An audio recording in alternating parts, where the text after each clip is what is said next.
Shalom, shalom, Israel. Welcome back to another edition of World History According to the Bible. My name is Shamar Yat, and to my left. Shahadamoth.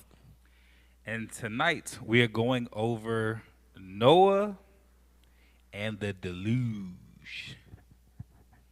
Not the flood, the Deluge.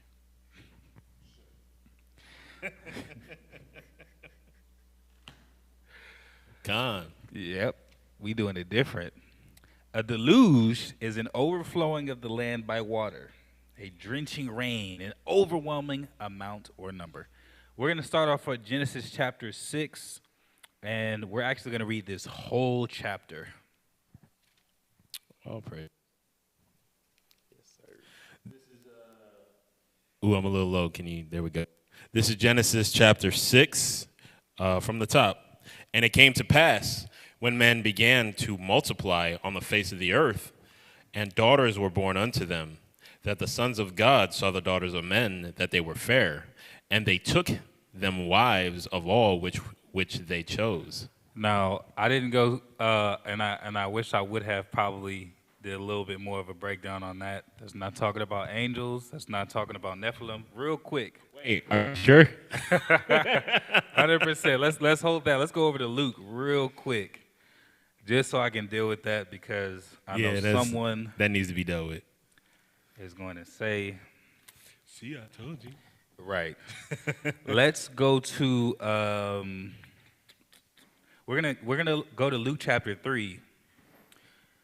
So this is the lineage of Christ, right? And it goes from him, his father Joseph, all the way back literally to Adam. We're going to get verse 38 getting straight to the point because Adam is referenced as a very specific title that explains. This is Luke chapter 3 and verse 38. Which was the son of Eros, which was the son of Seth, which was the son of Adam, which was the son of God. So it's not an angel. It's not some mythical, magical, not even a celestial being. It's literally the descendants of Adam and those that are of the chosen lineage, right?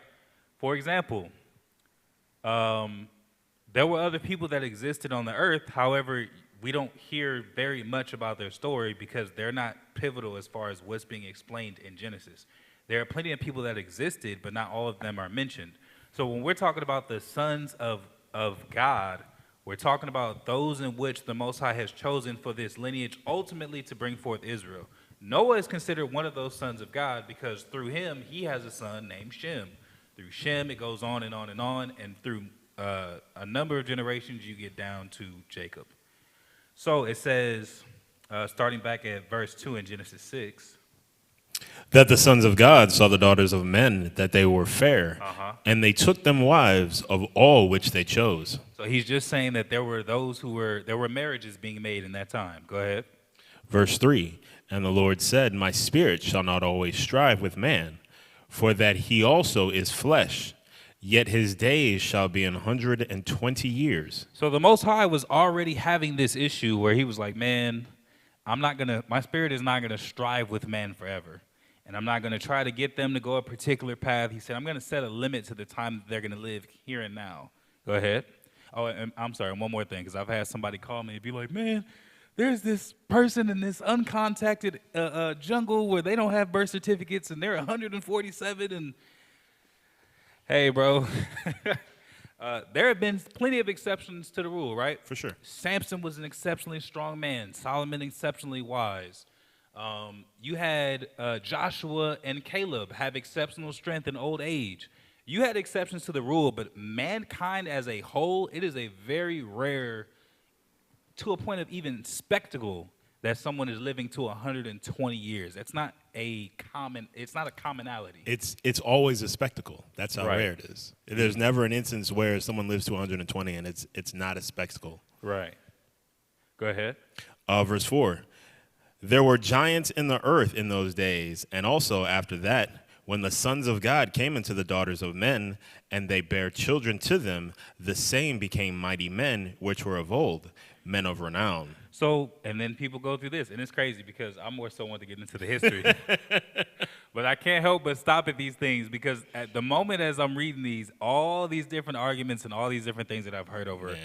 just people trying to get into this super deep knowledge.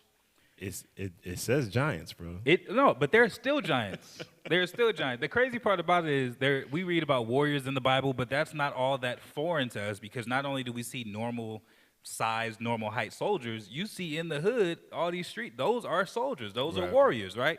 You hear the word giant. Now, when you see these doctored photos on Google with an 80-foot skeleton, I'm gonna be a lot more skeptical because I believe a lot of the giants that actually get mentioned by name are also given their heights. You had, I think Goliath he was either 9 feet or 12 feet, but I think he was 9 feet. Something like that, yeah. So that's not all that far-fetched from what we see today. You know how many, matter of fact, I'm gonna Google. You know how many 7-footers there are in the NBA right now? Just to look it up. How many 7-footers in the NBA right now? Around 40. Oh wow. But mind you, that's just in the NBA. Right. That's not talking about there's I don't want to say Zimbabwe, but that's not talking about that country in Africa where everyone there is known for height. Men, women, children, everyone's exceptionally tall. We're just talking about those that were exceptionally tall and just so happen to have an ability to play basketball to the point of getting to the NBA. I mean, there are more than at least dozens of pro and semi-pro basketball leagues all across the globe. Exactly. So I haven't looked it up, but I'm sure that there are a number of 7+ foot tall basketball players out there, not just in the NBA. Not even just basketball players. Just out of curiosity, I Googled to see what number. It says about 2,800 people in the world are 7 feet or taller. Right. So when we read about giants, it's not a far-fetched concept because we to this day have giants. The average height in the world is what, 5'8", 5? I think it's 5'8". I don't even Something think it's like that, 5'10". It's 5'8". Right. So you take an average height man and sit him next to a 7-footer and tell me that's not a giant. Right. They still exist to this day. It's not some, anomaly or yeah. Yeah, it's not any of that. It's literally just that there were giants. Right. Go ahead. Verse 5, and God saw that the wickedness of man was great in the earth, and that every imagination of the thoughts of his heart was only evil continually. So as man is given free reign, so to speak, the Most High is able to hear thoughts. He says that in, I believe it's Wisdom of Solomon. He says, no thought escapes him, no, not one. So he sees not only the actions, but he's like, man, all the thoughts that are coming to me from man, all they are is evil. It's the most evil, wicked, conniving, just thoughts. And it's constantly. Nobody was sitting up here meditating on the Most High, on progress, on, righteousness outside of Noah and his sons. Go ahead. Verse 6, and it repented the Lord that he had made man on the earth, and it grieved him at his heart. And this is one more thing I analyze this because this is something that's fascinating. I think a lot of times when we think of the Most High and Yahweh Shai, we think of them as spirits without any type of feeling. Right. As if they're just balls of light or just, they're able to morph themselves into the images of men and that's it. It's just decision making or almost like you're dealing with a colossal computer. It said that it repented the Lord. So he actually felt a sense of regret that he had even made man, like, because now that I've made them, I got to deal with this. Mm-hmm. And it says, and it grieved him at his heart. The Most High can feel grief. He can feel anguish. He can feel distress. What can he feel? Pain, maybe? Physical pain. But I imagine that every emotion that is out there, he can feel, right? Exactly. As the creator. Exactly. That makes sense. We're made in his image. Right. Go ahead. Verse 7, and the Lord said, I will destroy man whom I have created from the face of the earth, both man and beast, and the creeping things and the fowls of the air, for it repenteth me that I have made them. So one of the things another thing, there's a law that says, there's There's actually a couple of laws where, for the wickedness of the owner, the animal had to be killed as well. One of them was bestiality. One of them was aggression. So there were instances, or even when Israel was under King Saul, when he said, "Go in here, slay all of," was it Amalek or Agag?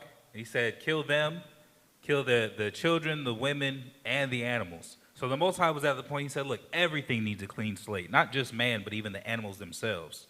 Go ahead. Verse 8. But Noah found grace in the eyes of the Lord. These are the generations of Noah. Noah was a just man and perfect in his generations, and Noah walked with God. Go ahead. And Noah begot 3 sons, Shem, Ham, and Japheth. The earth also was corrupt before God, and the earth was filled with violence. And God looked upon the earth, and behold, it was corrupt, for all flesh had corrupted his way upon the earth. And God said unto Noah, the end of all flesh is come before me, for the earth is filled with violence through them, and behold, I will destroy them with the earth. Make thee an ark of gopher wood, rooms that shall make in the ark, and shall pitch it within and without with pitch.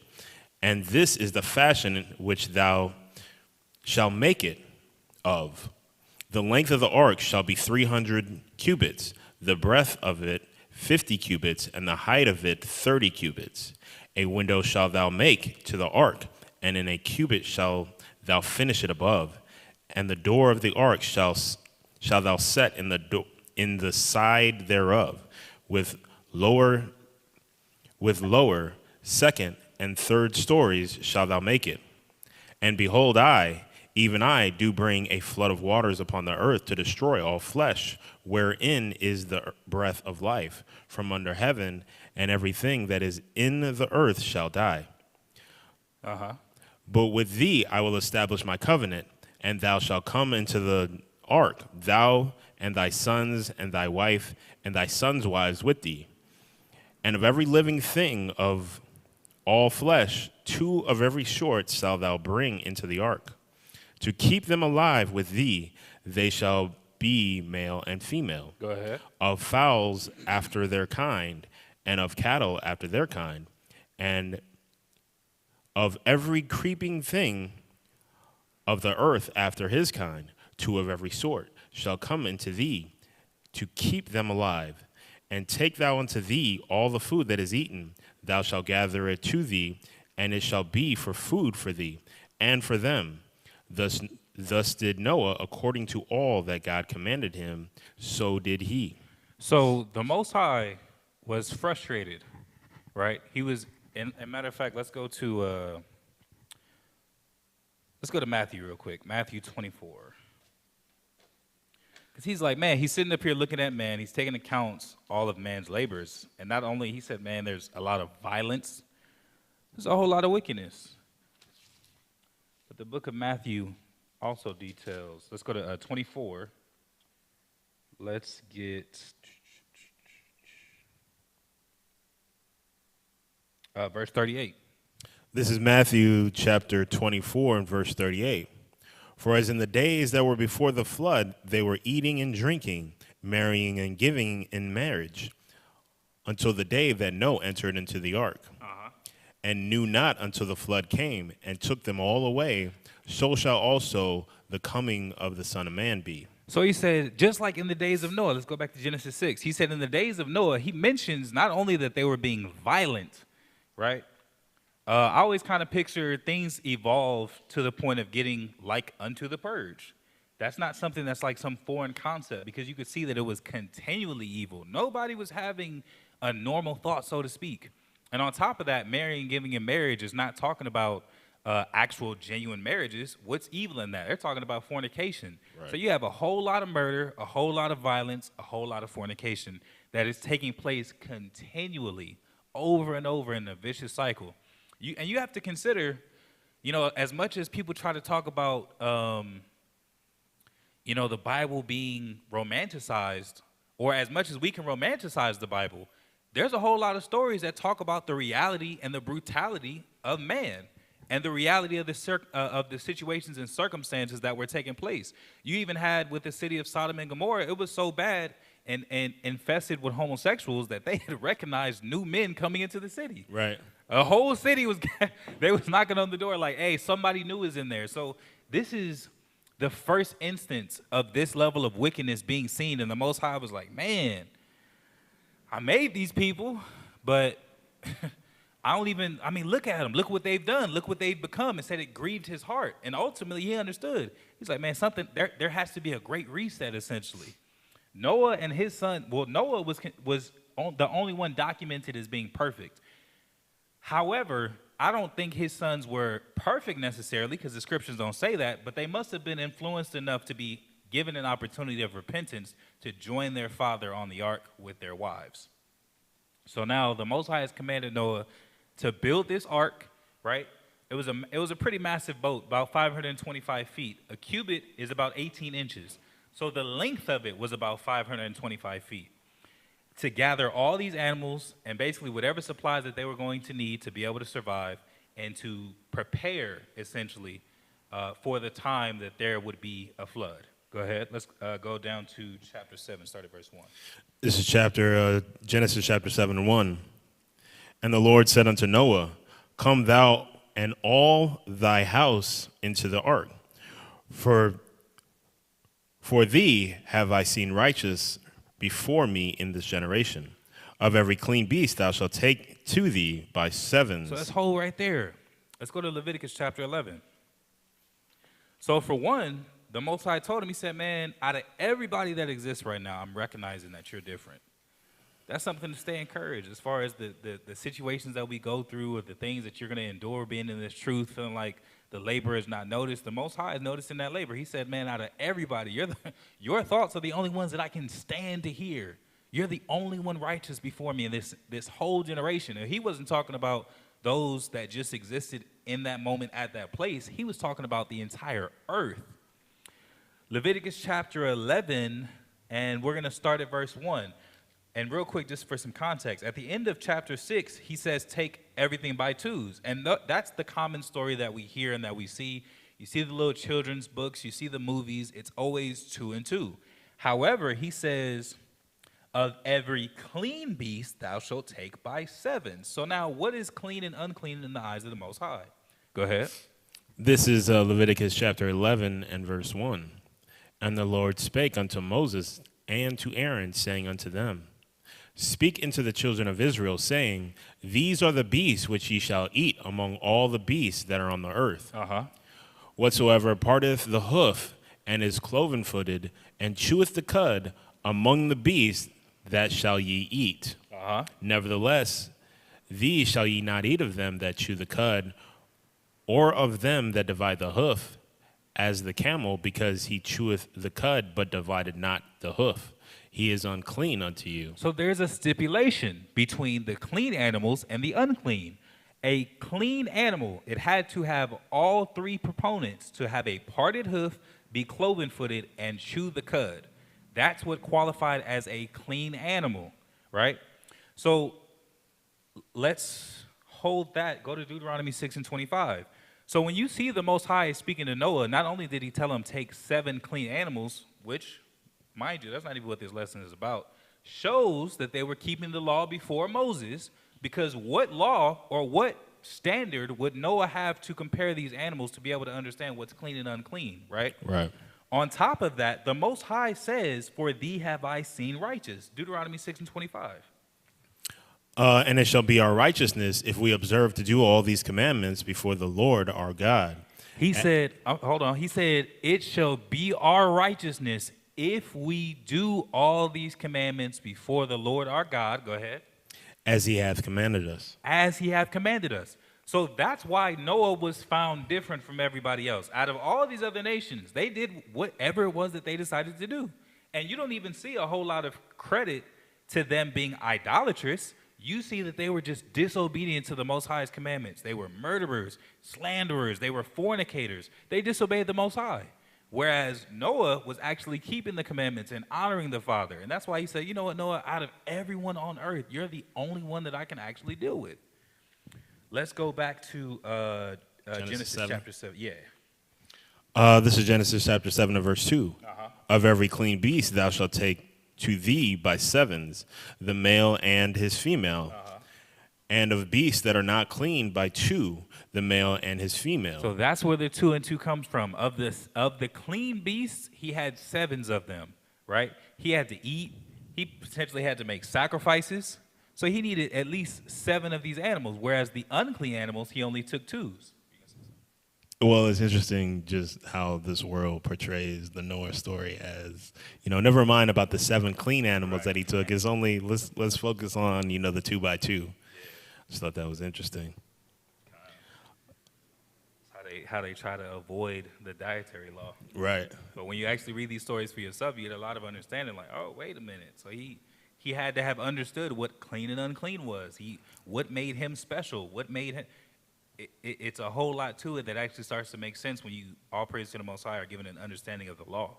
That's why it's important for you to read for yourself.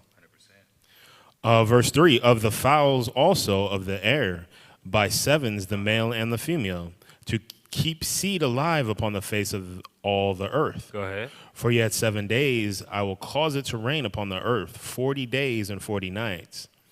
And every living substance that I have made will I destroy from off the face of the earth. And Noah did according unto all that the Lord commanded him. And Noah was 600 years old when the flood of waters was upon the earth. Sheesh. And Noah went in, and his sons and his wives, and his sons' wives with him into the ark, because of the waters of the flood, of clean beasts, and of the beasts that are not clean, and of fowls, and of everything that creepeth upon the earth. There went in 2 and 2 unto Noah into the ark, the male and the female, as God had commanded Noah.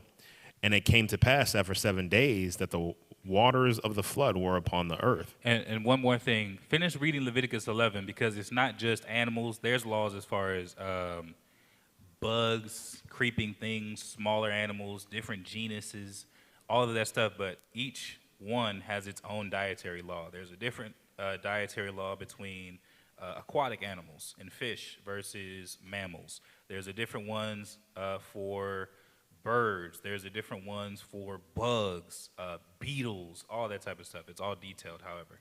Go ahead.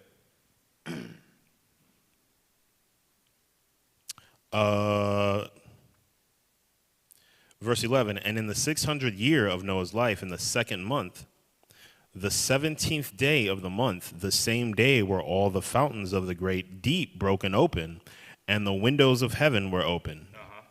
And the rain was upon the earth 40 days and 40 nights. That's another important detail right there, 7 and 11.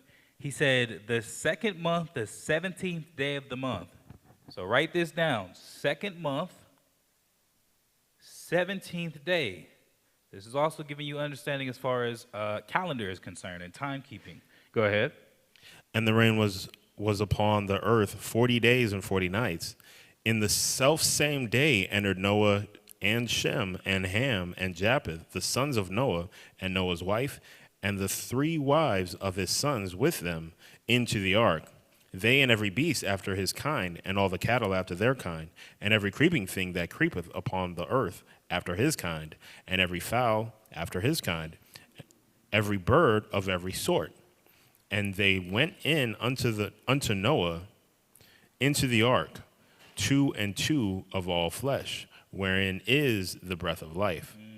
Go ahead. And they that went in male and female of all flesh, as God had commanded him. And the Lord shut him in. And the Lord shut him in. Go ahead. And the flood was 40 days upon the earth, and the waters increased and bare up the ark, and it was lifted up above the earth. Go ahead. And the waters prevailed and were increased greatly upon the earth, and the ark went upon the face of the waters. And the waters prevailed exceedingly upon the earth, and all the high hills that were under the whole heaven were covered.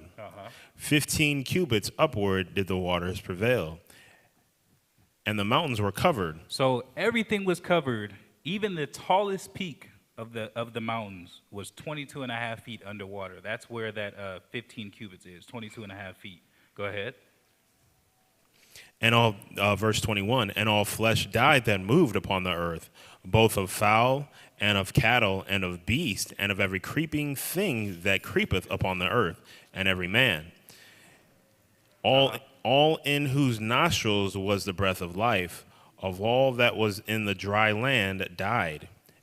And every living substance was destroyed which was upon the face of the ground, both man and cattle, and the creeping things, and the fowl of the heaven. And they were destroyed from the earth, and Noah only remained alive, and they that were with him in the ark. And the waters prevailed upon the earth 150 days. Another important thing to write down, 150 days. So with this, I want to take a quick moment to bring up some references, right? Because now we have this biblical story, and let's start here. Matter of fact, we have the story in the Bible, and a lot of people try to ask and try to figure out, well, how legit are these stories, right? Because for one, not only is this one of the early stories in the Bible, which would say a lot, right? Because if you can't trust something in the beginning, it's hard to be able to trust it at a later time. There's a lot of times where, just like what we read in Matthew 24, judgment is compared and hinged upon the story of Noah's Ark. So it's pretty important that it's able to be validated. One thing that you'll see is that there is a story of a deluge or a mass flood recorded in a number of different cultures across the earth. Mm-hmm. One of which, this is a Chinese creation and flood myth from the Miao or Mao people. Let's read that top paragraph, and then we're going to drop down to where it says the legend proceeds. Okay. The Mao have no written records, but they have many legends in verse, which they learn to repeat and sing.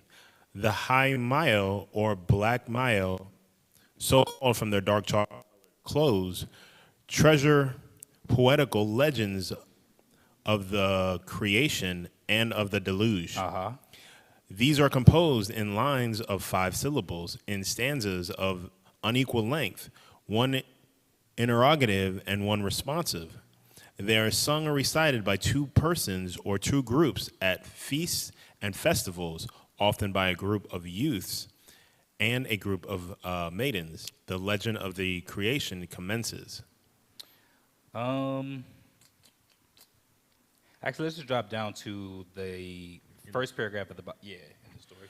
In the story of the flood, only 2 persons were saved in a large bottle gourd used as a boat. Uh-huh.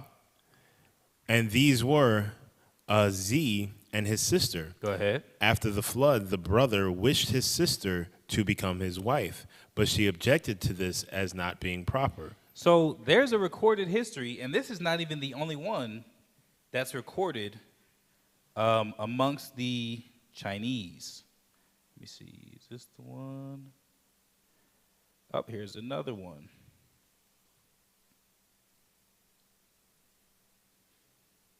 Right.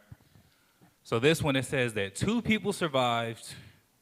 A man and his sister, he desired her to be his wife. The story goes on to continue saying that he, I guess, wishes to his God that she becomes his wife. She ends up eventually having to give in. They have a child with no arms and no legs, which was, obviously a result of the incest. And out of frustration, he cuts the child into pieces and scatters the pieces across the world, and then they grow into people the next morning. That's the mythology behind it. The next one is a Chinese story of Fuhi. Read that top paragraph. China, one of the Chinese legends explains that the flood was caused by an argument between a crab and a bird. Uh-huh. Fuhi, his wife, 3 sons and 3 daughters escaped a great flood and were the only people alive on earth. So you have multiple accounts, and this one's a lot more specific. The first one is like, it kind of some mythology in there. You know, they Right. brother and sister, Right. not husband and wife. Don't mention the kids, and then the way that they got the child was like, what's going on? But Fuhi is a lot more accurate. Also found in China, and if you know, China is not only massive, but there's a bunch of different dialects of their language and a lot of different cultures and subsects of people within China, right? Oh. So you're gonna get some differing stories. It's not like China's united front, all of one people acknowledging themselves as Chinese. That's not how their culture works. Right. So you get some differing stories, but they still talk about a mass flood being saved by a boat, and then this one even says it was this man, his 3 sons, and their wives. Very accurate according to the account in Genesis, right? Let's go, and mind you, that was from University of Pittsburgh, and this one is Talk Origins. Actually, which one is that? That is Larkin Counter. Larkin Counter, yeah. Let's get Na'u of Hawaii. I'm gonna send you this one as well. And mind you, so one thing, and I just kind of wanted to highlight, a lot of times people try to argue a lot of these stories in the Bible as far as accuracy based off of, for the most part, probably 2 premises. Well, no, there's a whole bunch of them, but the 2 that I'm specifically going to talk about, one of which being a lot of these societies have had cultural influences and assimilations because of missionaries. So they're saying, oh, well, somewhere during this time, places like Hawaii, for example, have been conquered. And they've been conquered by English-speaking countries. It put an end to the leadership that was currently there, and they, through assimilation, had to adopt stories of Christianity. Not only is this from Oxford reference, which I don't think Oxford has ever been known to publicize questionable information. It's a pretty prestigious university, right? Pretty accredited university. But also, they talk about a very specific thing in here. We're gonna read that whole thing. They talk about a very specific point. Go ahead. This is Nu'u, the Hawaiian Noah. Uh-huh. Nu'upu, praying Nu'u, escaped the flood in a large vessel with a house on top of it. An ark. Go ahead. Having landed at the summit of a mountain on Hawaii and sacrificed kava, pig, and coconuts to heaven, the god Cain descended on a rainbow and explained his mistake. Wow. So, mind you, he gets in an ark. He survives this giant flood, and then his God presents himself with a rainbow and says, dang, I regret doing this. Go ahead. The tidal wave, a familiar catastrophe in the Pacific Ocean, was connected with the rising of an undersea goddess from the depths. The Banks Islanders relate how the Melanesian hero Quat built a canoe on high ground and awaited the coming of the deluge there. Right. The biblical flood story has been entwined with both Melanesian and Polynesian legend, but there is no reason to suppose that independent stories did not exist prior to the arrival of missionaries. So because people always try to argue that, Oxford was like, okay, well, let's look into this. And so their conclusion is there's no reason to believe that these stories are not independent outside of missionaries arriving. It sounds, because first and foremost, they talked about a sea goddess. You ever seen that children's movie, Moana? It talks heavily about this sea goddess that is actually a real and heavy proponent in Polynesian, Hawaiian culture, right? So they're talking about this, how they've all tied it into their mythology, but the whole thing is because it's so tied into ancient gods that they have been worshiping for so long, it says there's not a whole lot of reason to believe that they got this from missionaries. Was that all of that? Pretty much. Nah, we don't need the rest. Let's get something from Greece. This is from Britannica.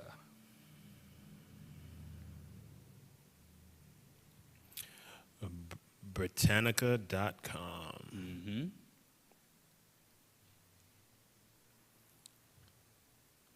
Deucalion. This is Deucalion Greek mythology. Deucalion In Greek legend, the Greek equivalent of Noah. And look how they always, and not my bad. No, you Look good. how they always compare the Hawaiian Noah, the Greek Noah, in China, like Noah. And his name was actually Nu'u, the praying. Right. It's not that these cultures are, it's not that the Bible gets referenced when mentioning these cultures, or excuse me, how should I say this? It's not that the Bible substantiates itself with these cultures, it's that these cultures substantiate their stories with the Bible. Right. They're saying this is our version of Noah because we know that Noah was a real person who really lived a life and actually had this experience. This is our version. This is our mythology. This is, you know, our way of, after tying in our gods and beliefs and things of that nature, this is what pretty much the story has now been passed down as. Go ahead. The Greek equivalent of Noah, the son of Prometheus, the creator of humankind, king of Phthia in Thessaly, and husband of Para. He was also the father of Helen, the mystical ancestor of the Hellenic race. When Zeus, the king of the gods, resolved to destroy all humanity by flood, Deucalion constructed an ark in which, according to one version, he and his wife rode out the flood and landed on Mount Parnassus. Now look at this.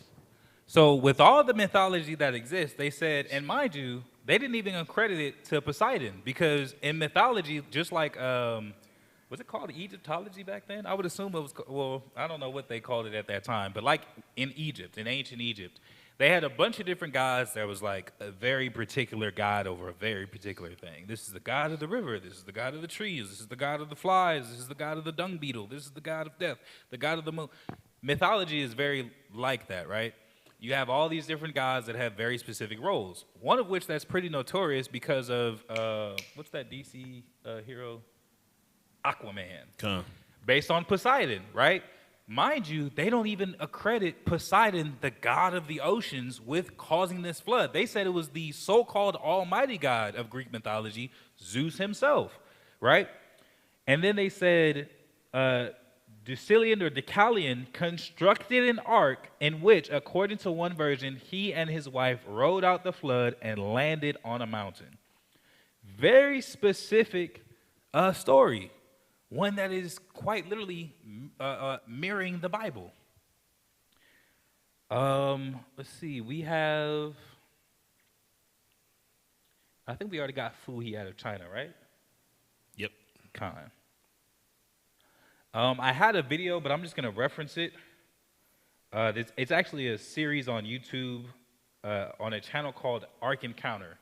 And there's probably about like 7 parts, I want to say, if not more. I think I probably got to like 5 or 6, where they're literally just going over all of this evidence. He even throws in a couple of scriptures, and there's some value there. I wouldn't say everything is 100%. You know, you have to pick out some of the bones, but there's some value in what he's saying. And one of the things that he heavily goes into is geology, right? The paths of rocks, the sediment, and it's just detail after detail that shows there was no way for a lot of the things that are, some of the deposits, for example, right? You have some that are in the Middle East, and then you see them all the way on the other side of the world, like in Mexico. You see some of these deposits of earth that came from, actually, it was from Tibet. It was Tibetan, I want to say like lime, but it was a very particular stone specifically found in Tibet. And it was found all the way on the other side of the earth, somewhere along the coast. Again, it's a video that I'm referencing just because there were so many different parts of it. But he just goes over detail after detail. It's called Ark Encounter on YouTube. The part that you should, to get straight to it, I believe is part 6. I'm about to confirm right now. But it's just a whole series where he's just going over fact after fact in all these different ways, saying this is evidence of Noah's Ark actually existing. Here's how it happened. Here's how scientists can all agree. Here's some of the things that people say, but here's studies to contradict that. Very, very valuable information. Let's go back to Genesis and let's start chapter 8 and verse 1. This is Genesis chapter 8 and verse 1. Uh-huh. And God remembered Noah and every living thing and all the cattle that was with him in the ark.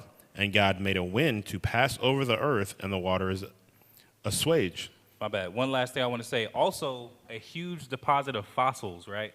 Because this is one of the main points that he makes in this video as far as geology. Not just the rocks themselves and the sediment and the layers of things that have been found, but also fossils. Because typically, if an animal of any kind dies, it's going to show evidence of decay. However, if it's very quickly killed and buried, it's not going to decay, it's not going to wither, it's going to be preserved as a fossil. So a lot of all of these fossils that people are around the world hunting, they're hunting from this particular time period where all these animals were simultaneously preserved. One of the main points that was used to be able to explain that it was instantaneous, not only was it just animals like, things that were larger, mammals or tigers or things of that nature, or can't remember the ones with the shells, but also they found some of octopus and of squid.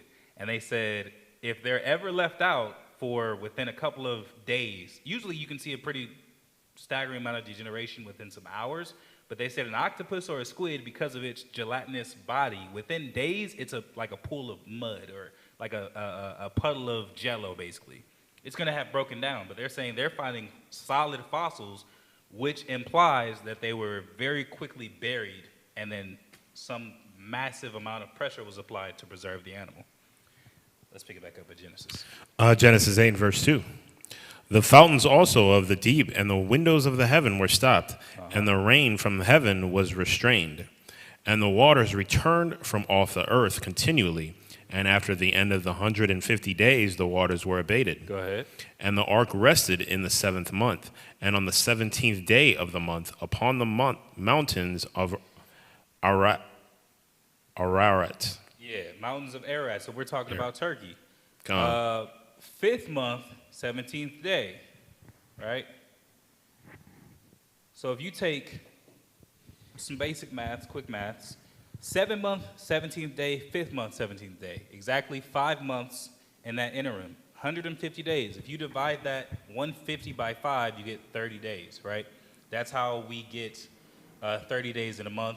It really narrows down to like 29 and a half because we go off of the sun and the moon. It's not fixed time, but that's how you get the understanding that they're 30. Not 28, not 31, whatever, the Gregorian calendar that we have says, but you get an even 30. Go ahead. Verse 5, and the waters decreased continually until the 10th month. And in the 10th month, on the first day of the month, were the tops of the mountains seen. And it came to pass at the end of the 40 days that Noah opened the window of the ark which he had made. And he sent forth a raven, which went forth to and fro until the waters were dried up from off the earth. Also he sent forth a dove from him to see if the waters were abated from off the face of the ground. But the dove found no rest for the sole of her feet, and she returned unto him into the ark, for the waters were on the face of the whole earth. Then he put forth his hand and took her and pulled her in unto him and into the ark. Go ahead. And he stayed yet another 7 days, and again he sent forth the dove out of the ark. And the dove came into him in the evening, and lo, in her mouth was an olive leaf, plucked off. So Noah knew that the waters were abated from off the earth. And he stayed yet another 7 days, and sent forth the dove, which returned not again unto him any more. So this was a very specific thing. So you remember in the instructions of the ark, the Most High instructed him to make one window. So he's like, okay, at the end of this journey, you're going to be able to use these birds, because it's a hell of a risk if you just want to jump off the side of the ark or open up a door to see if the waters have subsided. He lets out the birds, right? The raven, as a scavenger, I believe, comes back. The dove, trying to find a way to make a nest, goes out, eventually finds something, and instinctively is trying to build, but it's not enough to actually make a nest. But the third time he let it go, it never came back, meaning it must have found refuge somewhere. So now he knows that there is enough water that subsided for the rest of the animals and people in the ark to get out. Go ahead. Verse 13, and it came to pass in the 601st year, in the first month, the first day of the month, the waters were dried up from off the earth. And Noah removed the covering of the ark, and looked, and behold, the face of the ground was dry. And in the second month, on the 27th day of the month, was the earth dried. And God spake unto Noah, saying, Go forth off the ark, thou and thy wife, and thy sons wives with thee. Bring forth with thee every living thing that is with thee, of all flesh, both of fowl and of cattle, and of every creeping thing that creepeth upon the earth, that they may breed abundantly in the earth, and be fruitful and multiply upon the earth. And Noah went forth, and his sons, and his wife, and his sons' wives with him, every beast, every creeping thing, and every fowl, and whatsoever creepeth upon the earth after their kind, went forth out of the ark. And Noah builded an altar unto the Lord, and took out every clean beast, and of every clean fowl, and offered burnt offerings on the altar. So remember, not only did he have to eat, but he was going to offer offerings and sacrifices after all of this was done. And he couldn't do that of already dead or unclean animals, which is why he had to take 7 of the clean ones. Go ahead. And the Lord smelled a sweet savor. And the Lord said in his heart, I will not again curse the ground any more for man's sake. For the imagination of a man's heart is evil from his youth. Neither will I again smite any more everything living as I have done. While the earth remaineth, seed time and harvest, and cold and heat, and summer and winter, and day and night shall not cease. So then the Most High, after seeing everything, he said, man, I'm not going to destroy everything like this again, because ultimately, this is the nature of man, so to speak. The scriptures say even a just man falls 7 times. You see, even Paul, as much work as he was putting in the nation, he said, man, of the things that I tell myself not to do, I do. Of the things that I know I should do, I do them not. It's always a struggle, because as long as we're in the flesh, there's a level of temptation that we face and a level of influence that's always going to be present. He said, I'm not going to destroy everything because this is the nature of man, and man does not always consistently choose to do right. And the last scripture, because a lot of people, we're going to 2 Peter chapter 3. A lot of people use this story, and I even heard somebody recently, he was an older man. He said, the good Lord isn't going to destroy the earth anymore. He already did that with water.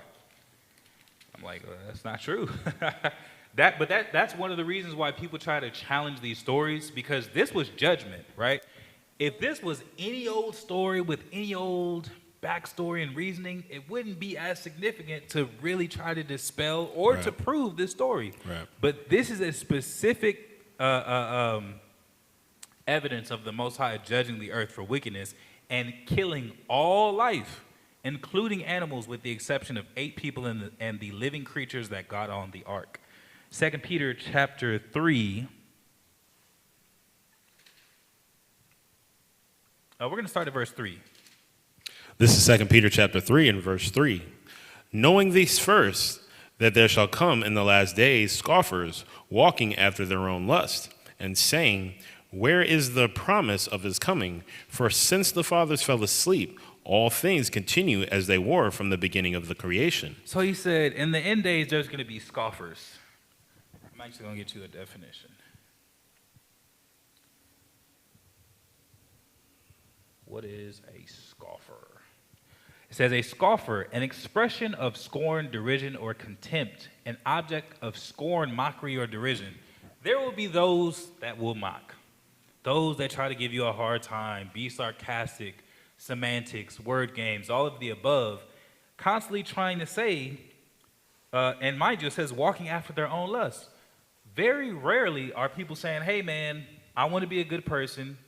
I don't want to do anything that's against the commandments. I'm just not sure how legitimate this is. If you if there obviously there's never going to be someone like that, because why would they obey if they have all these things to say?